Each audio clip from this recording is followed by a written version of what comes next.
दिव्य प्रेम सेवा मिशन के आज के कार्यक्रम, आदरणीय आशीष भैया ने हमसे कहा था कि आपको आना है। सनातन धर्म की वैश्विक दृष्टि, सनातन धर्म की समस्याएं और उनका समाधान, ये हमको फोन से बताया गया था कि आपको इस पे बोलना है। बड़ा ही गंभीर विषय। और आज चूंकि हम लोग 2 घंटे जाम में भी फंसे रहे, इस महाकुंभ मेले का शुभारंभ हो रहा है और सामान आ रहा है, उतर रहा है। आस्था के इस महासमुद्र में हम लोग गोते लगाते हुए इस पुल से जाइए, उस पुल से जाइए, ये पुल ये करते करते तो विलंब से आने के लिए आपसे क्षमा प्रार्थी हैं। और मंचासीन परम श्रद्धेय स्वामी गौरांग दास प्रभु जी,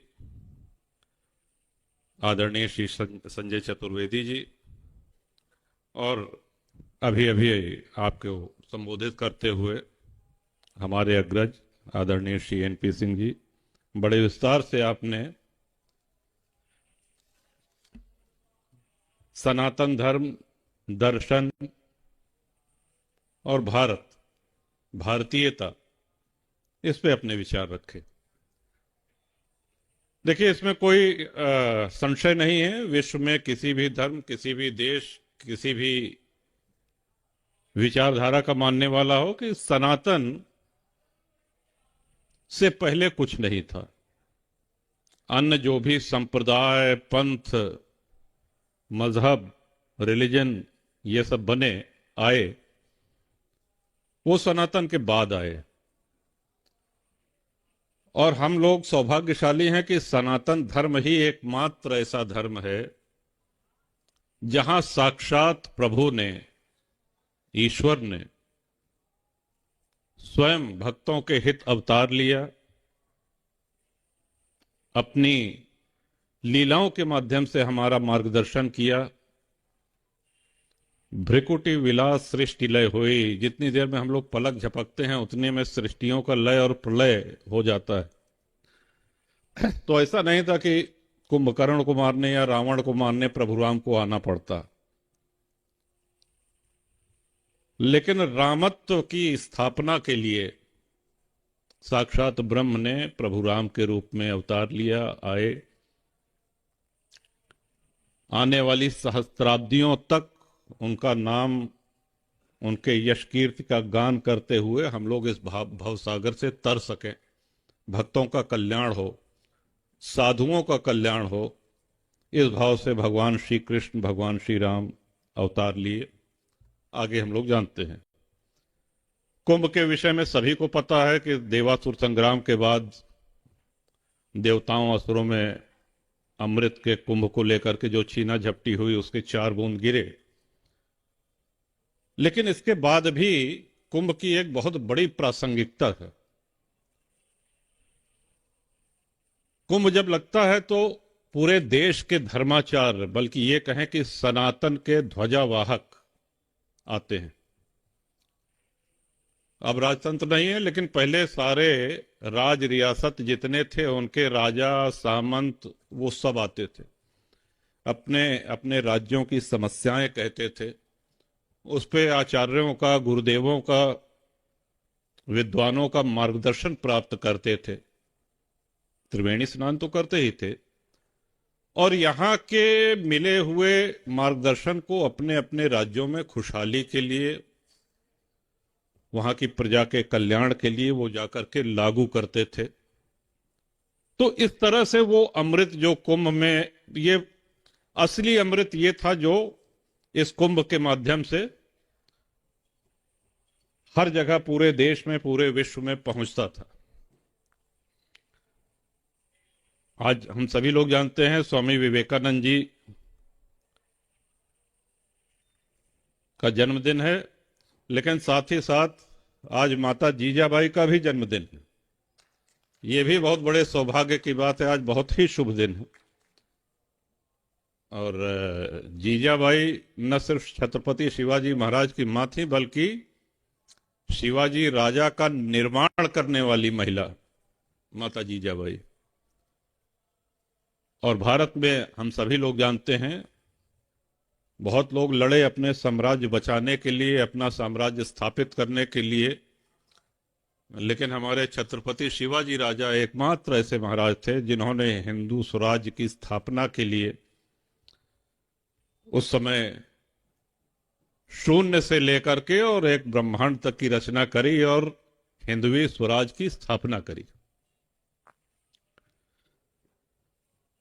आदरणीय एनपी सिंह जी को बहुत ध्यान से हम सुन रहे थे और हम प्रयास करेंगे कि आपकी द्वारा कही गई किसी बात को दोहराया न जाए। आपकी हर बात से हम सहमत हैं, और हम ही नहीं, यहाँ पे जितने लोग हैं, आपने जिस विस्तार से, जिस गूढ़ता से दर्शन दिखाया, उससे हम सभी लोग सहमत हैं।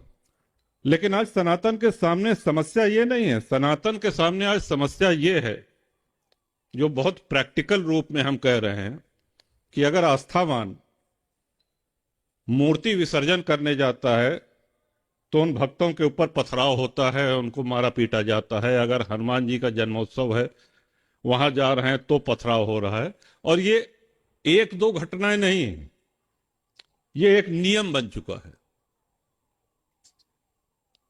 और सिर्फ पथराव ही नहीं होता है, इतनी आतंकवादी घटनाएं, हमने किसी का कुछ नहीं बिगाड़ा। जिसने भी शरण मांगी, भारत में उसको शरण मिली। और हमारी ये शर्त नहीं थी कि तुम धर्मांतरण कर लो, हिंदू हो जाओ, तब हम तुमको शरण देंगे। चाहे वो इस्लाम धर्म के मानने वाले हों,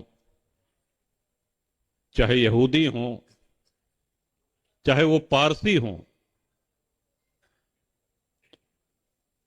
चाहे तिब्बती बौद्ध हों, जो भी आया उसको भारत में इतना विशाल हृदय हमारा है।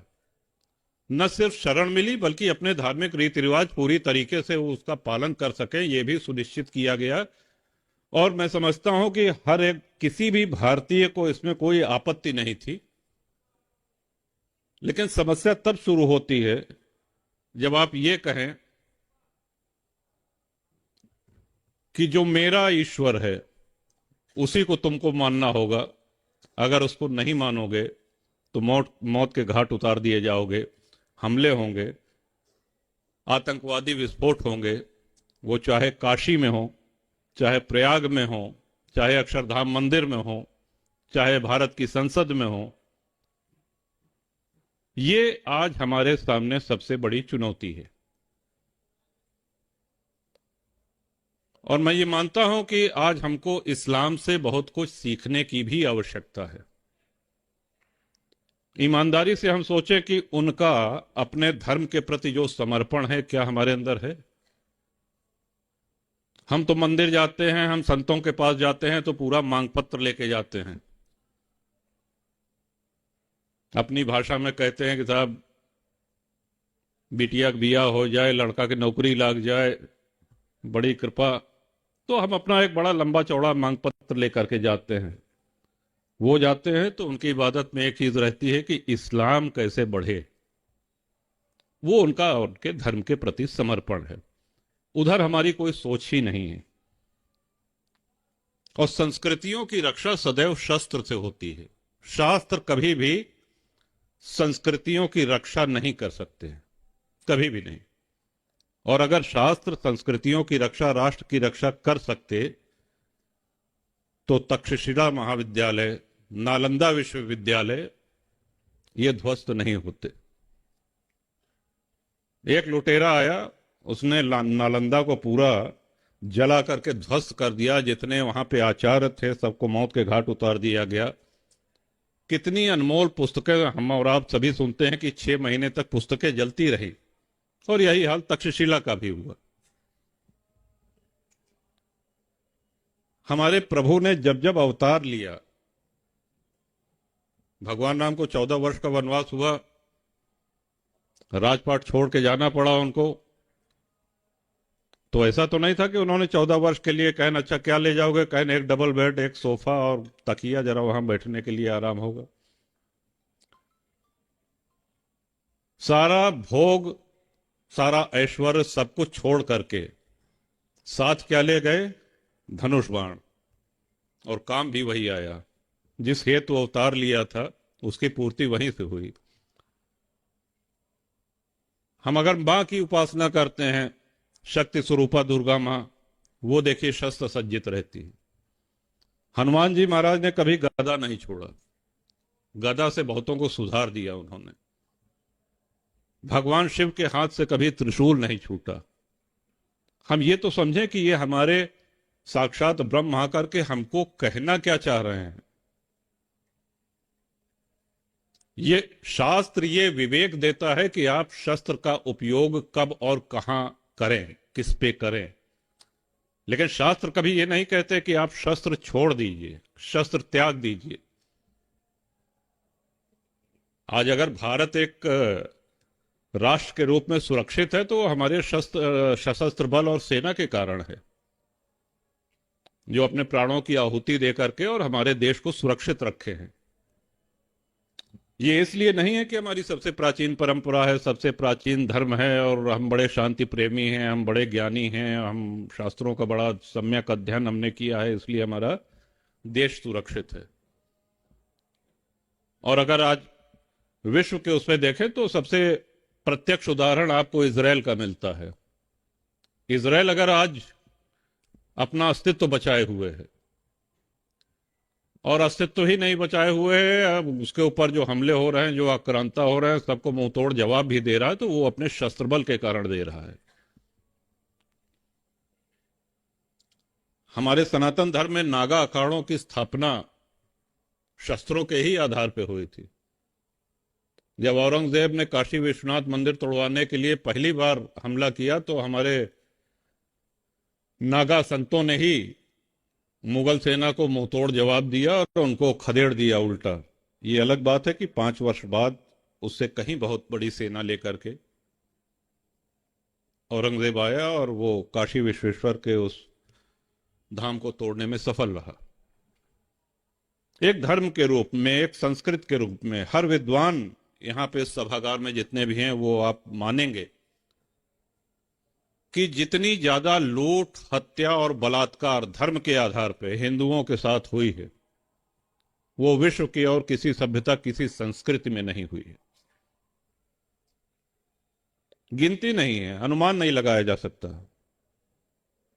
और वो इसलिए भी कि एक और जहां हमने अपने शस्त्र छोड़े, वहीं कूटनीति के तहत हम जातियों में बांट दिए गए।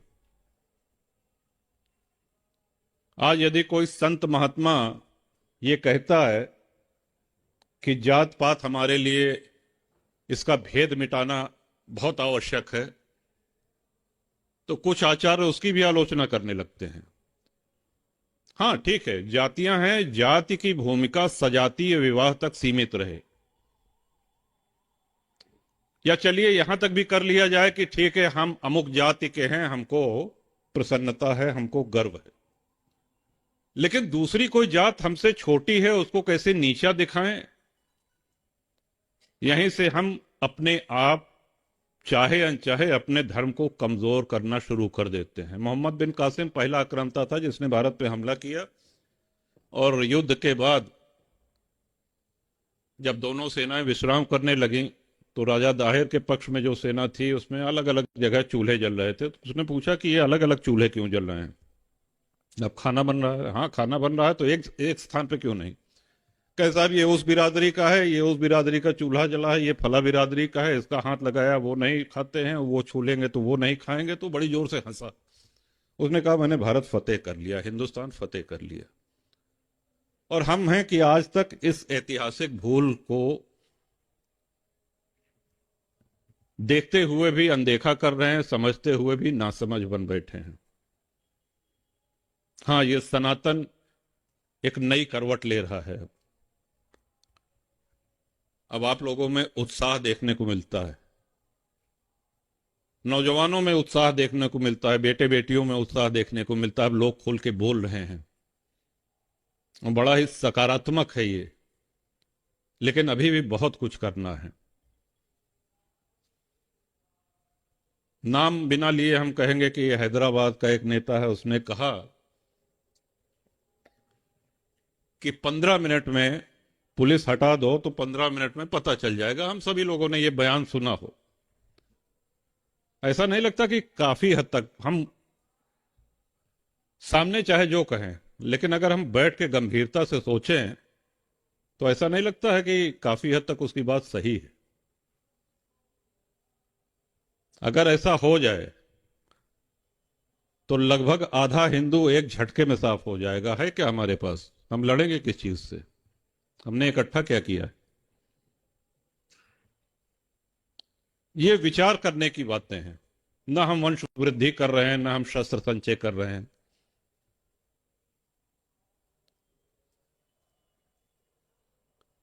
इन समस्याओं पे हमको, आपको, सबको इस कुंभ में सम्यक चिंतन करना है और यहां से हम अमृत की बूंदें ले जाकर के अपने समाज को दे सकें, उसे आगे बढ़ा सकें। तब तो हमारी और आपकी ये कुंभ यात्रा सफल मानी जाएगी। नहीं तो बहुत से लोग हैं, आते हैं, स्नान करते हैं पतित पावनी गंगा माई में, संगम त्रिवेणी में, आस्था है। और आस्था ऐसी कि विश्व का सबसे बड़ा ये महापर्व है। आप देखिए कि कहां कहां से चले आ रहे हैं। अभी हम लोग आ रहे थे 20 किलोमीटर दूर से, माताएं सिर पे बोरी रख के, गठरी रख के, कहां जाना है, कहां सोने को मिलेगा, कहां भोजन मिलेगा, कोई ठिकाना नहीं है। लेकिन आस्था ऐसी चीज है कि खींची चली आ रही हैं, वृद्ध हैं, बालक हैं, सब लोग। हमारे हिंदू धर्म में आस्था की कमी। महाकुंभ मेला में आपका स्वागत। इस हिंदू धर्म में, हमारे सनातन धर्म में आस्थावानों की, सब लोग, हमारे हिंदू धर्म में आस्था की कमी। महाकुंभ में ठिकाना नहीं है। लेकिन आस्था ऐसी चीज है कि खींची चली आ रही हैं, वृद्ध हैं, बालक हैं, सब लोग। हमारे हिंदू धर्म में आस्था की कमी। महाकुंभ मेला में आपका स्वागत। इस हिंदू धर्म में, हमारे सनातन धर्म में आस्थावानों की भी कमी नहीं है। बस उस आस्था को एक दिशा देनी है। हम मंदिर जाएं, हम संतों के दर्शन करें, हम बोलें, तो एक ये विचार अवश्य रहे कि इससे हमारे धर्म का क्या भला होगा, क्या हमारा सनातन इससे मजबूत हो रहा है या नहीं, या हम उसमें कुछ योगदान अपना दे पा रहे हैं या नहीं। निजी पुण्यार्जन करना ठीक है, बहुत अच्छी बात है, सात्विकता बहुत अच्छी बात है। लेकिन ऐसा नहीं कि वो कहे साहब वो 12 ज्योतिर्लिंग के दर्शन कर लेहन, कहें अब चारों धाम कर लेहन, कहें साहब अब लहसुन प्याज छोड़ दे हैं, बड़ी अच्छी बात है। कहें अब क्या करता है, कहें अब दिन में साहब एक के बार भोजन करे थे, अच्छी बात है। लेकिन ये आपका निजी कर्मकांड हुआ, इससे धर्म का क्या भला हो रहा है? आज बहुत बड़ी चुनौतियों के सामने हमारी ये सबसे पुरानी सभ्यता, सबसे पुरानी संस्कृति, सबसे पुराना धर्म आज खड़ा हुआ है। भारत के अलावा और हमको कहीं कोई आश्रय देने वाला नहीं है पूरी दुनिया में। जिन लोगों ने भारत में शरण ली, हम कहते हैं, एक बार फिर अपनी वही बात दोहरा रहे हैं कि बिना पाकिस्तान, अफगानिस्तान के इस्लाम की कल्पना की जा सकती है। अमेरिका, फ्रांस और इंग्लैंड के बिना ईसाइयत की भी कल्पना की जा सकती है, लेकिन बिना भारत के हिंदुत्व की कल्पना ही नहीं हो सकती। ये दोनों एक दूसरे का पर्याय हैं। और हमारे आपके पास अब दूसरा कोई स्थान, दूसरा कोई जगह, दूसरी कोई शरण ये नहीं है। और ये भी याद रखिए कि जितने लोग धर्म परिवर्तन किए हैं, जो आस्थाहीन थे, जो लोभी थे, जो कायर थे, उन्होंने सनातन को छोड़ करके धर्मांतरण कर लिया। जो त्यागी थे, बलिदानी थे, आस्थावान थे, वीर थे, हम सब लोग उनकी संतानें हैं। तो हमारे खून में तो तेजी है ही है उनसे अधिक। पाकिस्तान के हिंदू भाई बहुत से ऐसे हैं, आना चाह रहे हैं। एक अनवरत 22 वर्ष से उस कार्यक्रम में हम लोग लगे हैं, कितनों को ले आ पाए हैं ये एक अलग विषय है। जिस नारकीय यातना की वो चर्चा करते हैं कि किस हाल में हम लोग, कि हमारे माता पिता के सामने बच्चियों का बलात्कार होता है और उनसे कहा जाता है कि देखो, आप कल्पना नहीं कर सकते कि किस स्थिति में वहां पे। और जब वो लोग आते हैं तो कहे साहब, आस्था हमारी इतनी प्रबल थी, इलाज तो बहुत सरल था। हमने पूछा क्या इलाज? कहे साहब कलमा पढ़ लेते सारी समस्या खत्म हो जाती। लेकिन हमारी ईश्वर में, हमारी सनातन में जो आस्था है, उसके कारण हम पीढ़ियों से झेल रहे हैं, भोग रहे हैं। बहुत ही नारकीय स्थिति है। अभी बांग्लादेश में हम सब लोगों ने, तो हमको, हमारा सुझाव आपको ये है कि शास्त्रों का, वेदों का, उपनिषद का अध्ययन बिल्कुल आवश्यक आवश्यक है, होना चाहिए। लेकिन हम धर्म हित में मुखर होकर के बोलना शुरू करें। आज बहुत से ऐसे साधन हैं, इलेक्ट्रॉनिक मीडिया है, ये ट्विटर, एक्स, कई सोशल मीडिया के प्लेटफॉर्म हैं जहां हम अपनी बात खुल के कह सकते हैं, मुखर तरीके से रख सकते हैं। हम चार लोगों के बीच में बैठे तो तार्किक ढंग से अपनी बात रख सकते हैं। और दूसरा, यदि कोई सनातनी धर्म की बात कर रहा है, समाज की बात कर रहा है, तो उसका मनोबल न तोड़ें।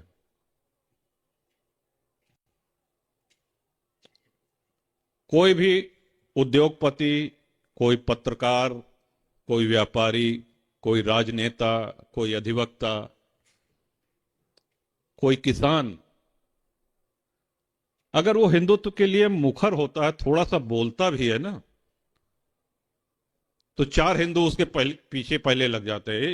ये कब के हिंदू हो गए हो, ये कब के बड़का हिंदू हो गए, अब इनके असलियत हमसे न कहुआ हुआ। मतलब अपने ही लोग जब प्रहार करने लगते हैं तो वो व्यक्ति टूट सा जाता है। तो आज हम लोग इस सभागार से दो निश्चय तो अपने मन में करके जाएं ही कि हमको और मुखरता से अपनी बात रखनी है, अपने धर्म, अपनी संस्कृति, अपने राष्ट्र की बात रखनी है। और दूसरा, अगर कोई वो बात रख रहा है तो हम उसका पूरा पुरजोर समर्थन करें, उसका उत्साहवर्धन करें। और ये आवश्यक है कि आने वाले दिनों में हमारा धर्म, हमारा राष्ट्र आज से कहीं बहुत अधिक मजबूत स्थिति में होगा। सिकुड़ते सिकुड़ते देखिए, आदि शंकराचार्य ने जो पीठों की स्थापना की भारत के चार कोनों पे, तब भारत का बंटवारा नहीं हुआ था। लेकिन उनको यह भान था कि भविष्य का भारत इतना ही बचेगा। हम और आप जन्म लेते हैं तो पूर्व जन्म के अपने अच्छे कर्म हैं कि अच्छे कुल परिवार में हम लोगों ने जन्म लिया, सनातन धर्म में जन्म लिया, भारत में जन्म मिला। ये हमारे आपके अच्छे कर्म, पुण्य कर्म हैं। लेकिन कुछ विशेष उद्देश्यों की पूर्ति के लिए प्रभु या ईश्वर वो श्रीमान पुरुषों को, महानुभावों को भेजते हैं धरती पर। स्वामी विवेकानंद जी, छत्रपति शिवाजी महाराज, स्वामी दयानंद सरस्वती, स्वामी रामकृष्ण देव परमहंस, एक बहुत लंबी सूची है ऐसे महानुभाव पुरुषों की। वो आए और निस्वार्थ भाव से उन्होंने धर्म के लिए, राष्ट्र के लिए काम किया। अपने सुख सुविधा को तिलांजलि देकर के उन्होंने सनातन को और मजबूती देकर के वो यहां से अपनी जीवन यात्रा पूरी करके चले गए। हम और आप सामान्य पुरुष हैं। हमको और आपको उनके बताए हुए, उनकी बताई हुई बातों को, और भगवान श्री राम और भगवान श्री कृष्ण ने जब लीला करी यहां पर, तो उन्होंने क्या क्या उपदेश दिए, क्या चाहते थे, उसके हिसाब से आचरण करके ही अपने देश को, अपनी राष्ट्र, अपने संस्कृति को, अपनी सभ्यता को, और यहां तक कि अपने परिवार को सुरक्षित किया जा सकता है। मैंने बहुत अधिक समय ले लिया, लगता है कि अब समाप्त करना चाहिए। इस सभागार में उपस्थित सभी हमारे श्रद्धेय वरिष्ठ जन, आप सभी को हमारे सादर प्रणाम। अपनी माताओं को, बहनों को भी हमारे सादर प्रणाम, और छोटे भाई बहन जितने हैं उनको ढेर सारी शुभकामना। और हमारे इस वक्तव्य में जो आपको काम का लगा हो उसको आप ग्रहण करें, और बाकी थोथा समझ के उड़ा दीजिए, लेकिन सार का ग्रहण अवश्य करिए। हम लोगों को एक नए भारत, एक बहुत सुदृढ़ सनातन का निर्माण करना है। और चलते चलते एक बात और, पश्चिमी संस्कृति कहीं ना कहीं हमारे दिल दिमाग पे छाई हुई है।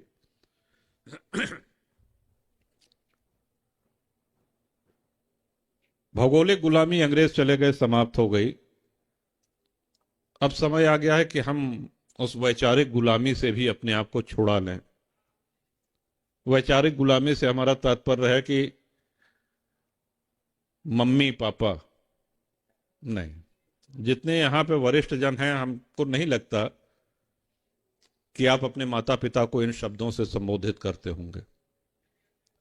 लेकिन आपने ये तो किया कि आपने अपने बच्चों से यही कहा कहने के लिए। इस तरह की कई चीजें हैं जो अंग्रेज हमारे दिमाग में बैठा गए। हाँ, ये बात सही है कि देखें, धोती कुर्ता हो या कुर्ता पैजामा हो, ये बहुत महंगा पड़ता है। धुलाई, कलफ, माड़ी, पैंट शर्ट अपेक्षाकृत सस्ती पड़ती है पहनने में, पहने। लेकिन महापर्वों के दिन, त्योहार के दिन अपना स्वदेशी वस्त्र, अपना धार्मिक वस्त्र ये अवश्य पहने। आज कई लोगों से बात होती है, हम कहे कि धोती पहन ले, कहें हम तो जनबे नहीं करीत कैसे पहरी जात, सिखाओ में पहले। तो ढेर जने को सिखाई थी कि कैसे पहरी जात। तो ये स्थिति ना हो। इन्हीं शब्दों के साथ आपने धैर्यपूर्वक हमको सुना, अपना आशीर्वाद दिया। अभी तो 2 दिन बाद से आरंभ होना है ये महाकुंभ। आदरणीय आशीष भैया को और पूरा दिव्य प्रेम सेवा मिशन जो कि हमारा परिवार है, ढेर सारी शुभकामनाएं। और आने वाले दिनों में ऐसी अमृत वर्षा होती रहे और हम लोग लाभान्वित होते रहें, इसी मंगल कामना के साथ बहुत बहुत धन्यवाद। जय सिया राम।